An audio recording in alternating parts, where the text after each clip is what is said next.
Selamat pagi, kami dari kelompok 2 ingin mempresentasikan hasil diskusi kelompok kami, yaitu pengaruh disiplin kerja dan kepuasan kerja terhadap motivasi kerja pada karyawan.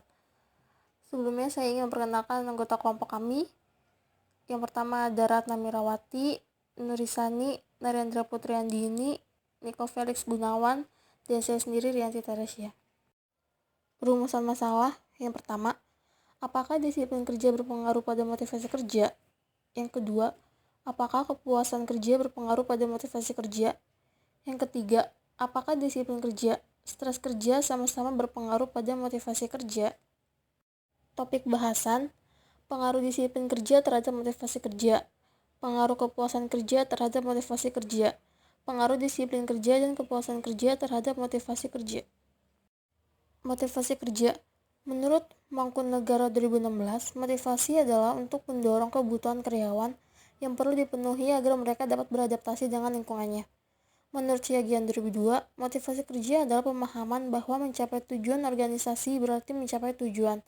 Dan untuk mencapai tujuan organisasi itu adalah kekuatan pendorong yang dapat berkontribusi. Hasibuan 2018 mendefinisikan motivasi kerja adalah daya dorong yang membangkitkan semangat untuk bekerja secara efektif dan berintegrasi dalam setiap upaya.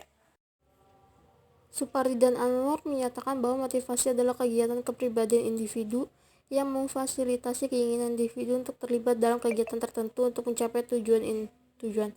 Indikator untuk melihat motivasi kerja karyawan yaitu pertama, kebutuhan fisik. Ada gaji, intensif, makan, transportasi, perumahan, dan lain-lain. Kedua, kebutuhan akan ketenangan jiwa diwakili oleh layanan keamanan dan keamanan tenaga kerja, termasuk asuransi tenaga kerja dan sosial, asuransi pensiun, asuransi kesehatan, asuransi kecelakaan kerja, dan peralatan perlindungan tenaga kerja.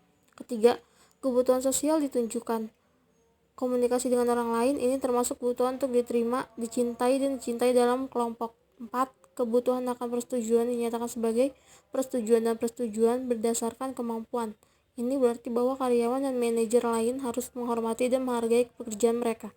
5. Kebutuhan akan aktualisasi diri sesuai dengan jenis pekerjaan yang menarik dan menantang di mana karyawan memobilisasi bakat, keterampilan, dan potensi mereka.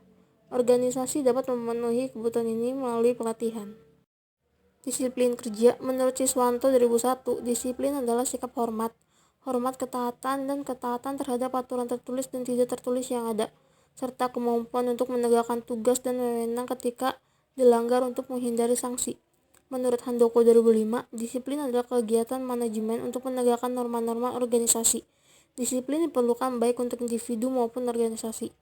Disiplin menunjukkan bahwa karyawan menghormati aturan dan peraturan perusahaan. Menurut Priyono 2016, disiplin yang baik ialah disiplin diri.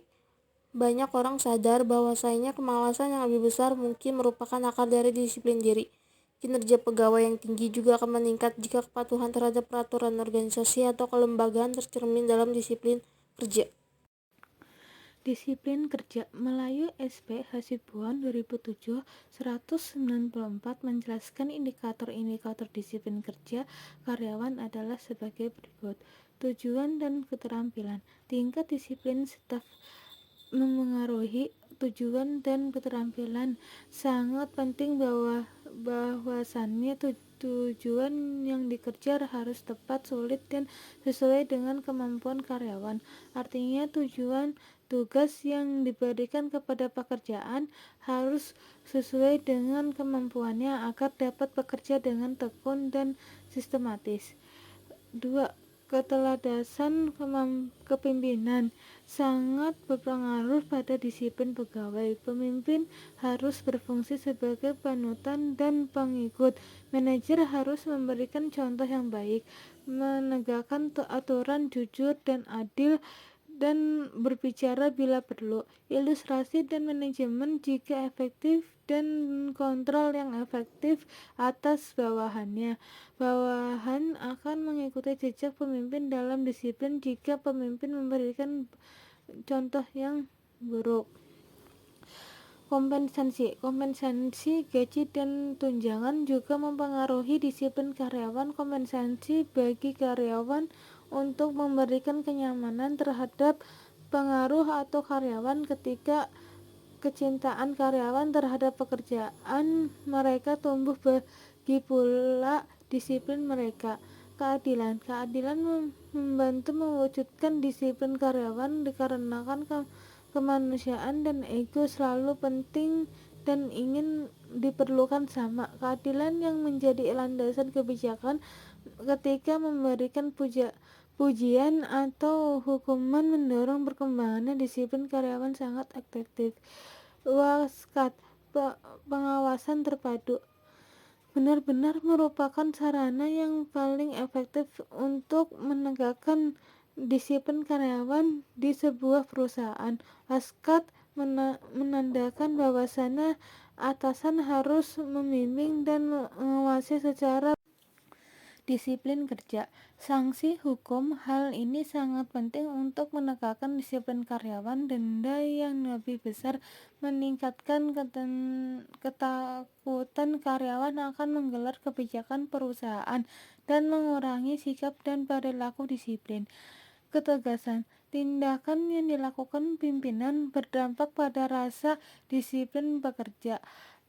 Pengusaha yang melanggar hukuman yang dijatuhkan akan dihukum oleh manajernya jika bertindak dengan berani dan tegas. Bawahan mengagumi dan mengakui manajer untuk keterampilan pemimpin mereka ketika mereka mengambil tindakan yang tegas menegakkan hukuman dan disiplin karyawan. Maka dari itu manajemen dapat mempertahankan disiplin karyawan. Hubungan interpersonal yang baik di antara pekerja berkontribusi pada pembentukan disiplin perusahaan yang kepuasan kerja. Menurut Siagan 2011-295, kepuasan kerja merupakan pandangan positif dan negatif dari pekerjaan Anda. Menurut Handoko 2010-193, ialah keadaan emosional yang menggambarkan seberapa baik atau buruk perasaan orang tentang pekerjaan. Perasaan orang tentang pekerjaan mereka terjamin dalam kepuasan kerja mereka, sikap baik karyawan tentang pekerjaan mereka, dan segala hal ini yang harus dikendalikan di tempat kerja adalah buktinya. Menurut Wibowo 2015, kepuasan kerja adalah derajat kepuasan individu sebagai evaluasi positif terhadap pekerjaan seseorang dan lingkungan kerja yang sesuai. Menurut Usman 2011 menyatakan bahwa kepuasan kerja adalah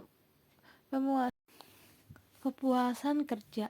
Menurut Siagian 2011-298, berikut ini adalah indikator yang digunakan untuk mengukur kepuasan kerja karyawan, yakni gaji, yakni jumlah imbalan yang diperoleh seorang untuk melakukan pekerjaan yang memenuhi kebutuhannya dan dianggap sesuai. Pekerjaan itu sendiri yaitu isi pekerjaan yang dilakukan orang, apakah ada unsur yang memuaskan. Rekan kerja yaitu teman yang selalu berinteraksi dengan seseorang saat bekerja. Orang dapat menemukan karyawan sangat nyaman atau tidak nyamannya.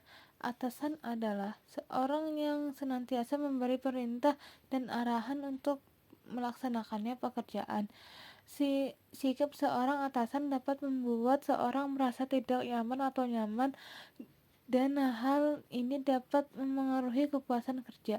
Promosi berarti kesempatan bagi seseorang untuk dipromosikan. Melalui promosi, seseorang mungkin merasa bahwa proses promosi tidak terlalu terbuka atau terbuka.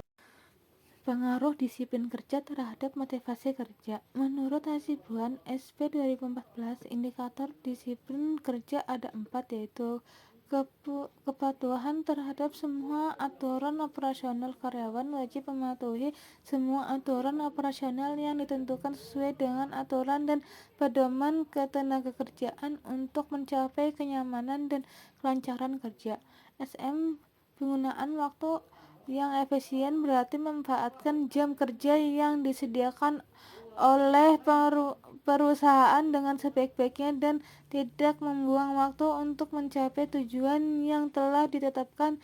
perusahaan untuk individu.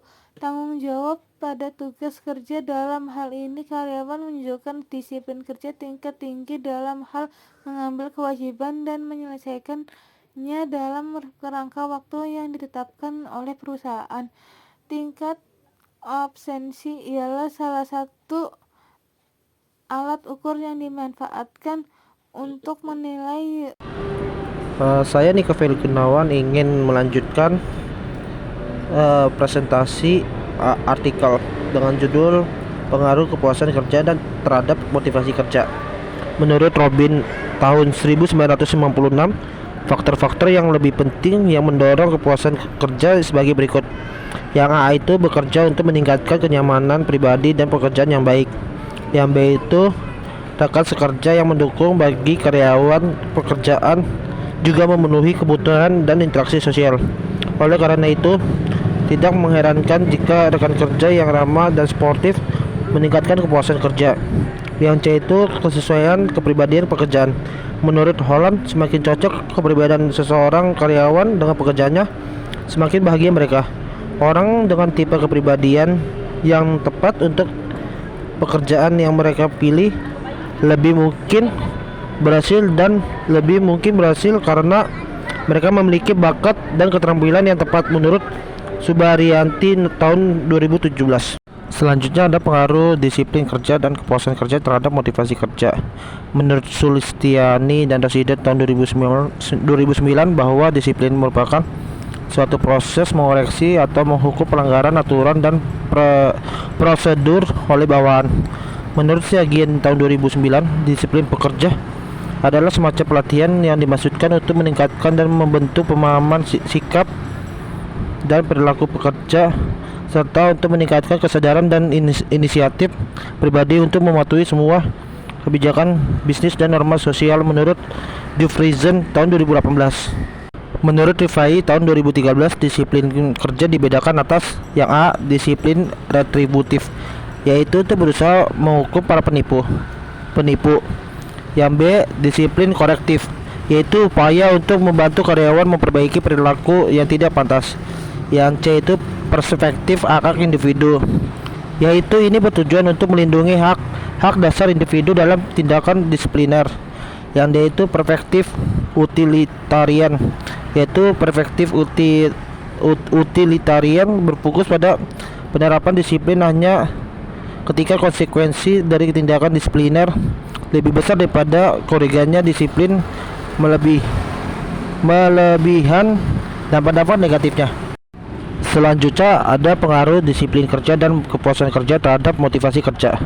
Proses mengoreksi atau menghukum pelanggaran aturan dan prosedur oleh bawahan. Menurut Siagian tahun 2009, disiplin pekerja adalah semacam pelatihan yang dimaksudkan untuk meningkatkan dan membentuk pemahaman sikap dan perilaku pekerja, serta untuk meningkatkan kesadaran dan inisiatif pribadi untuk mematuhi semua kebijakan bisnis dan norma sosial. Menurut Jefferson tahun 2018. Menurut Rifai 2013, disiplin kerja dibedakan atas yang A itu disiplin retributif, yaitu untuk berusaha menghukum para penipu. Yang B itu disiplin korektif, yaitu upaya untuk membantu karyawan memperbaiki perilaku yang tidak pantas. Yang C itu perspektif hak individu, yaitu ini bertujuan untuk melindungi hak dasar individu dalam tindakan disipliner.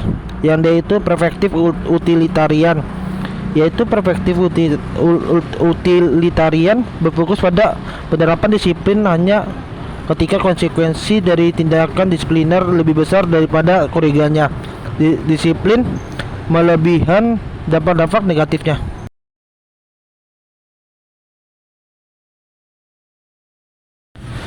Selanjutnya ada kesimpulan. Hipotesis artikel ini untuk penelitian selanjutnya dapat dirumuskan sebagai berikut berdasarkan teori yang ada. Yang pertama itu teori disiplin kerja mempengaruhi motivasi kerja. Disiplin kerja merupakan proses pertumbuhan bagi karyawan yang berminat. Disiplin juga merupakan proses pelatihan karyawan agar dapat terus berkembang dan menjadi lebih efektif dan efisien. Motivasi bertujuan pada usaha yang dapat membantu seseorang melakukan tindakan yang diinginkan. Yang kedua itu Teori kepuasan kerja berpengaruh terhadap motivasi kerja. Kepuasan bekerja adalah perasaan kenyamanannya untuk bekerja. Ada perbedaan penting antara perasaan ini dan dua elemen sikap karyawan lainnya. Tujuan kerja. Tujuan kerja adalah bagian dari kepuasan hidup. Jika lingkungan non kerja yang mempengaruhi mood di tempat kerja, pekerjaan bagian penting dari kehidupan. Sehingga kepuasan kerja juga mempengaruhi kepuasan hidup. Setiap pekerjaan membutuhkan interaksi dengan rekan kerja dan supervisor. Kepatuhan terhadap peraturan dan pedoman kinerja perusahaan, menjunjung tinggi standar, menerima kondisi kerja yang sering kurang ideal, dan perencanaan ke depan. Ini berarti bahwa kepuasan karyawan atau kepuasan kerja adalah salah satu dari banyak ekspresi. Yang ketiga, teori disiplin kerja. Stres kerja sama-sama berpengaruh terhadap motivasi kerja. Motivasi kerja adalah intensif bagi setiap karyawan untuk bekerja melaksanakan tugasnya. Ketika karyawan sangat termotivasi, mereka merasakan kegembiraan dan antusiasme dalam pekerjaan mereka, yang mengarah pada perkembangan dan pertumbuhan organisasi yang signifikan. Motivasi tidak hanya datang dari atasan Anda, tetapi juga dari diri Anda sendiri. Motivasi didefinisikan sebagai keadaan kepribadian individu yang menumbuhkan keinginan melakukan suatu kegiatan tertentu guna mencapai suatu tujuan yang diharapkan. Terlepas dari kondisi kerja, tidak ada alasan untuk tidak bergairah dengan pekerjaan Anda. Untuk memotivasi diri sendiri di tempat kerja, mulailah dengan kekaguman. Syukuri pekerjaan Anda saat ini, memiliki semangat kemenangan, dan motivasi diri Anda untuk melakukan yang terbaik. Selanjutnya ada saran. Berdasarkan penjelasan di atas, artikel tersebut mengusulkan selain disiplin pekerjaan dan kepuasan kerja, banyak faktor yang mempengaruhi motivasi kerja di semua tingkatan organisasi dan perusahaan. Karena itu diperlukan penelitian lebih lanjut untuk mengidentifikasi faktor tambahan yang dapat mempengaruhi motivasi kerja selain variabel yang dijelaskan dalam artikel ini. Faktor-faktor tersebut antara lain gaji karyawan, budaya perusahaan, dan tujuan pribadi karyawan. Sekian dari kelompok kami. Mohon maaf kalau ada tutur bahasa atau penjelasan yang kurang jelas. Sekali lagi mohon maaf. Terima kasih.